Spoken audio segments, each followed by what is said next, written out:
Hello, everyone, and welcome to another episode of Dating in the Wild. Well, as you know, with COVID, life has made a shift in many directions for many people. And so now we've been exploring use of dating apps. And of course, originally I was hoping people could put themselves out there and encourage the movement of not using solely dating apps to meet people and go on dates.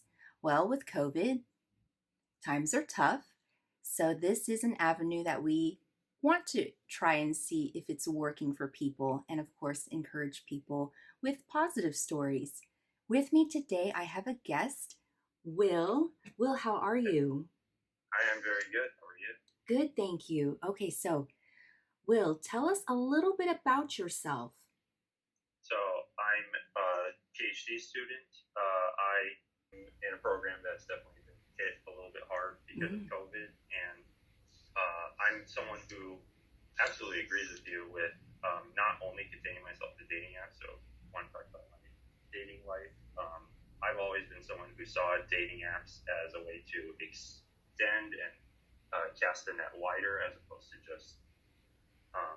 opposed to just how do I put this? As opposed to solely using dating apps or switching from one to the other. And I Mm. still completely agree with that. And dating apps have definitely had their successes. I also definitely could tell you a lot of horror stories that definitely, yeah, probably would not happen in real life. But Right. ultimately, I, I, I think you're absolutely right that you should use both. You should the person who's the best for you in your life, I think you should absolutely look for that person. That person may be someone you come across in your real life, and maybe someone that you would never actually meet in your real life. Mm-hmm. And it might not necessarily be someone who's on a dating app. So you should take everyone as a potential partner into consideration, and not just and I would say not just in dating, but every relationship should be someone who has something in your life, and the person you are in a relationship with would be someone who you think could be the person who has the most of your life and Great. you want to spend the rest of your life. Some wise words there. Excellent. Yes. So, right, cast a wide net, meet people in person and or use dating apps, hopefully both, a combination of things to widen your circle of people in your life. Now, you have just mentioned that there's probably tons of horror stories, and I'm sure there could be a whole other show just on dating app horror stories, but I choose to focus on the positive. So, I believe you have a positive experience to share with the audience. Tell us Yeah. who is this person? How did you meet them, or which app did you meet them on, and how did that go down? So this person, I'm disguising my name, and I'll disguise her name as well because yeah, we don't know who might be Sure. watching this. But Privacy. We yeah, respect privacy. but yeah, we'll call her Sharon. And Sharon was a PhD student in a state about far away, which for most people would be far away. It was about 2 hours away, but for me, it wasn't far away at all because I was in Texas. I was in College Station every weekend. I'd Mm-hmm. go to Houston, 2 hours away, and that was a short distance. So 2 hours away was nothing for me. Sure. Um, but yeah, originally we met, I think, in February, and so the way it normally happens on dating apps is you meet a number of different people, and I met like one person on four different dating apps, and eventually you narrow it down to one. And I was even there was someone in real life that I was talking to, and ultimately I decided that Sharon was the person I liked most because when I talked to her in text, she just through the text was telling me things that like then and there were making me look at life differently, were making me more productive that Yeah. day. So there was Which, a good connection through just solely text messaging. well, everyone I was talking to had a good connection because Mm, that's another thing. Like the people I chose to text, the people I chose right. to talk to outside the apps, Yeah. they were all people who they were at least fun to talk to. Mm, You know, some of them I'm still friends with. One of them I'm still friends with. The other two I think isn't. I told them I wasn't dating them. They didn't want to talk to me, Great. which is. So then you met Sharon on which dating app?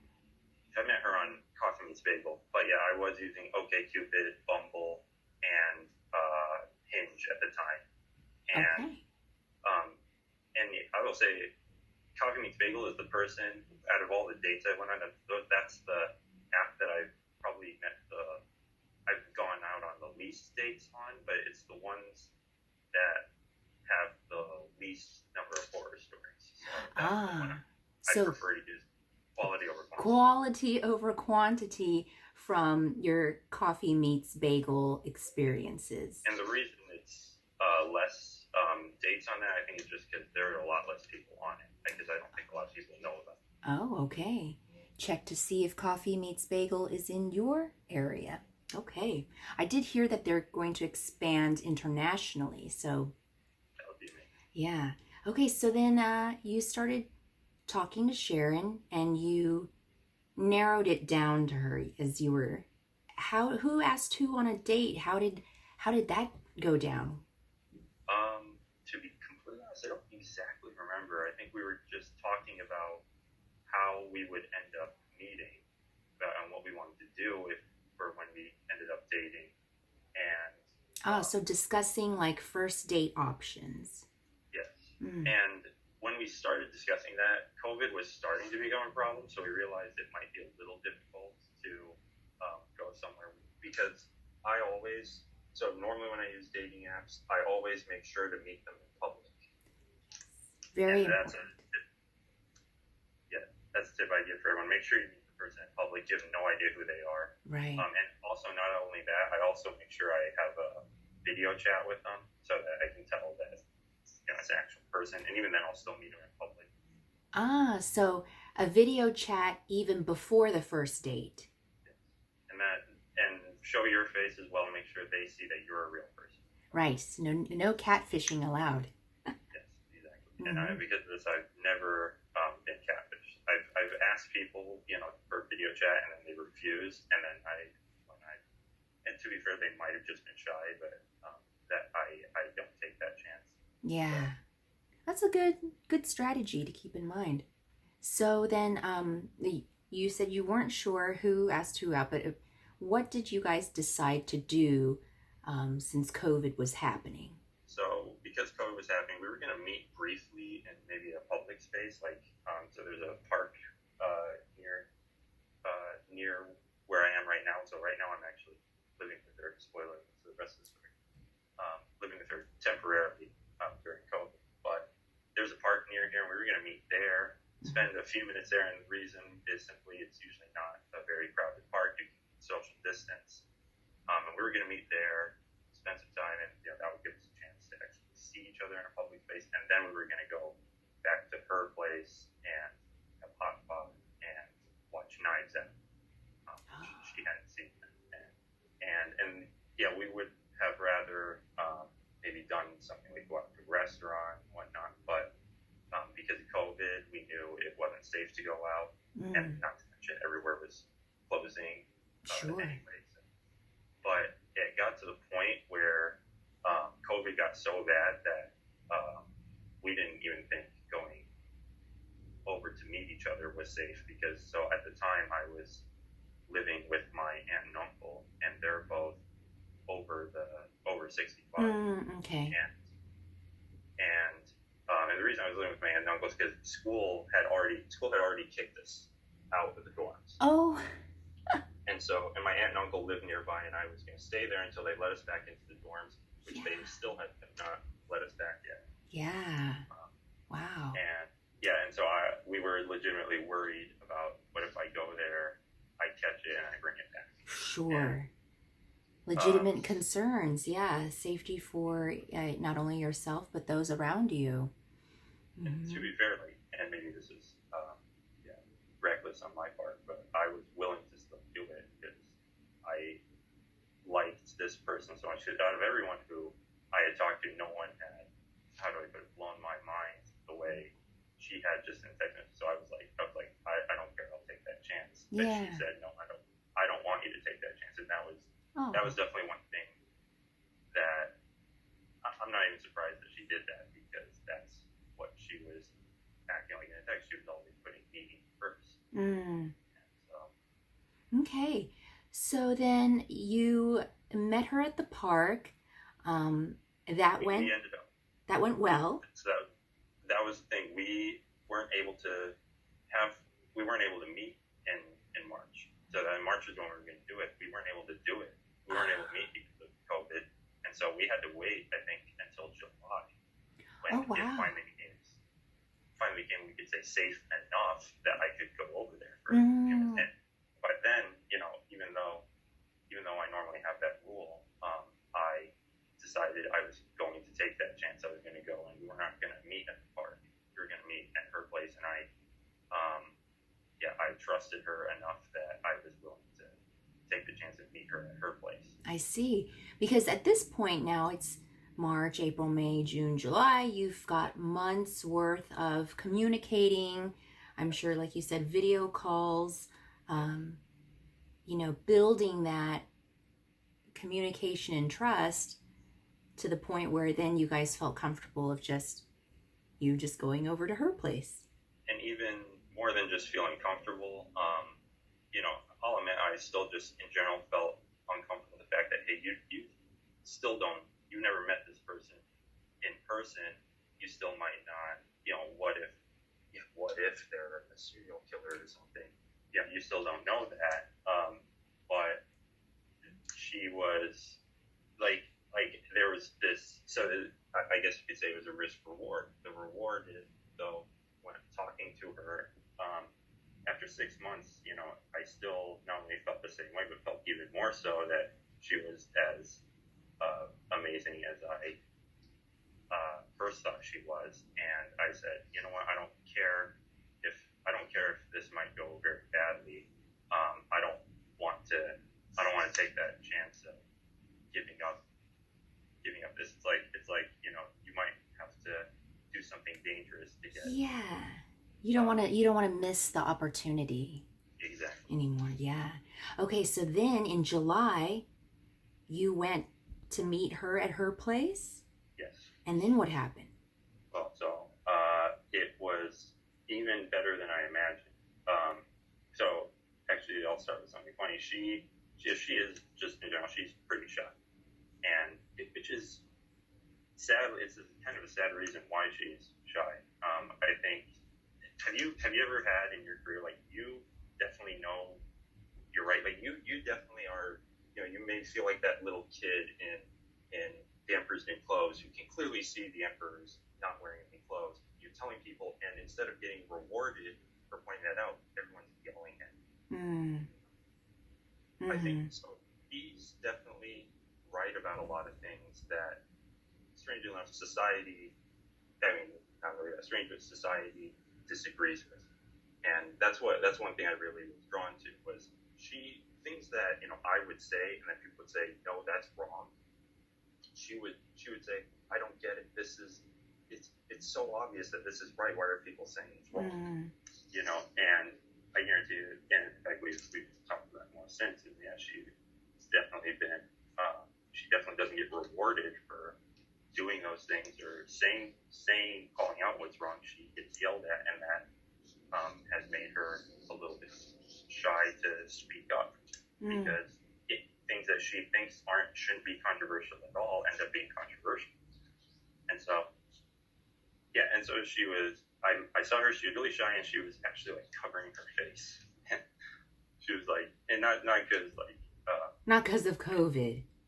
no, she was like not covering her face with her mask. She was covering her face with her hands. Mm-hmm. Like I don't want you to see me. I don't want you to see how nervous I am. And a little bit of like, I can't believe this is happening, because I think in her mind she was never gonna have a boyfriend. I don't blame her for that either, because I think another thing, and maybe you can speak to this better than I can, but a lot of women feel like being a strong woman scares a lot of guys off. And being smarter than the guy makes the guy feel uncomfortable and leaves you. And for Yeah. way too many guys, and Mm-hmm. that's something she had multiple experiences with that, and was worried that I was gonna feel the same way. And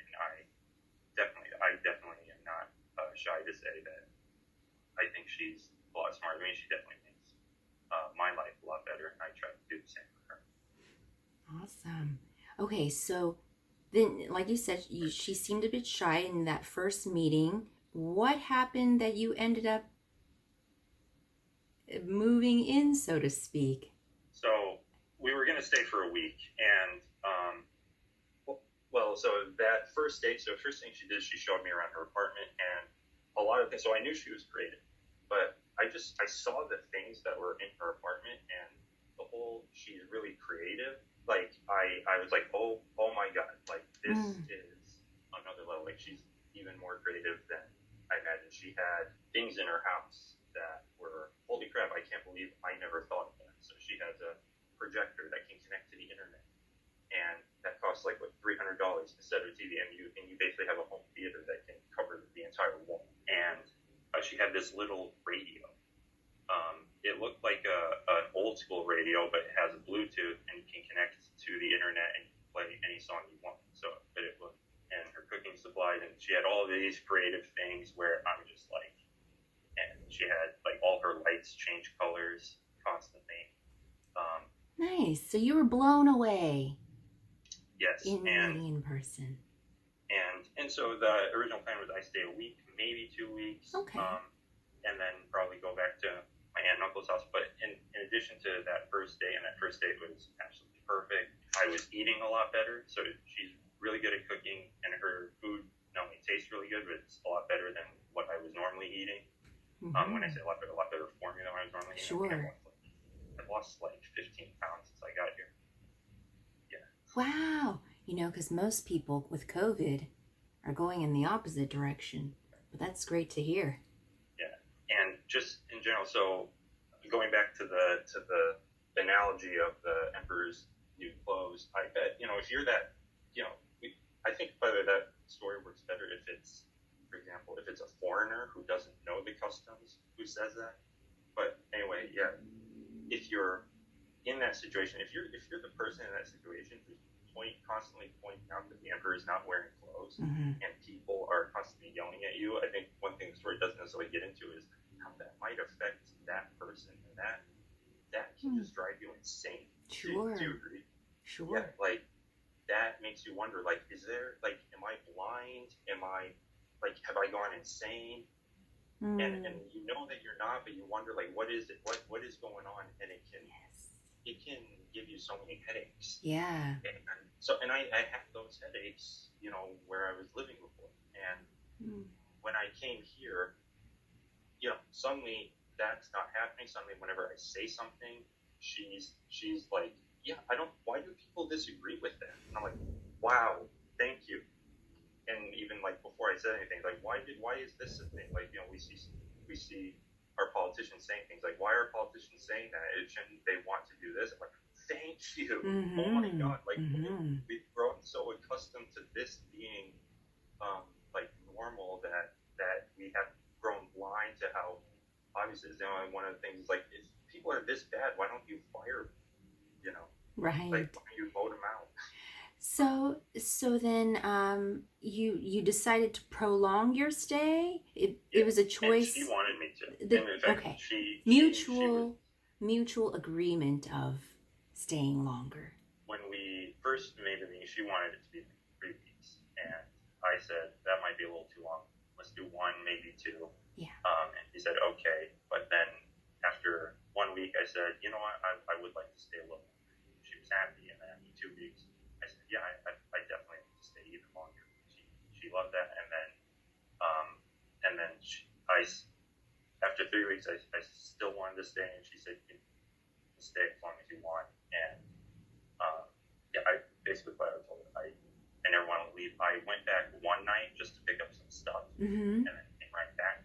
But that's the only. Yeah, if anything, it was almost like I was leaving here where I, quote unquote, currently living, although I'm currently living because I can't live on campus. Yeah, and going back and visiting somewhere else for a night. Wow. So now here we are, July, August, September, October. 3 months later, you've essentially moved in. Right. Wow. Temporarily. Yeah. all my stuff still at my aunt and uncle's house, and it's kind of like staying in a work camp for several months. Oh, minus. Don't worry about your things. You'll get that eventually. Well, congratulations. And so, moving forward, you feel like the two of you are going to stay on this track of living together, being together. Yes. Yes. Awesome. Well, again, congratulations. Thank you for your Thank you so story, Will. Thank you so much for hearing it. Yes, you never know sometimes. And that was, an encouraging story from someone who met someone else on Coffee Meets Bagel. So, yes, you never know. COVID brings some unexpected things to us. Thank you for joining me. Will, thank you for joining us. And we'll see you next time on another episode of Dating in the Wild.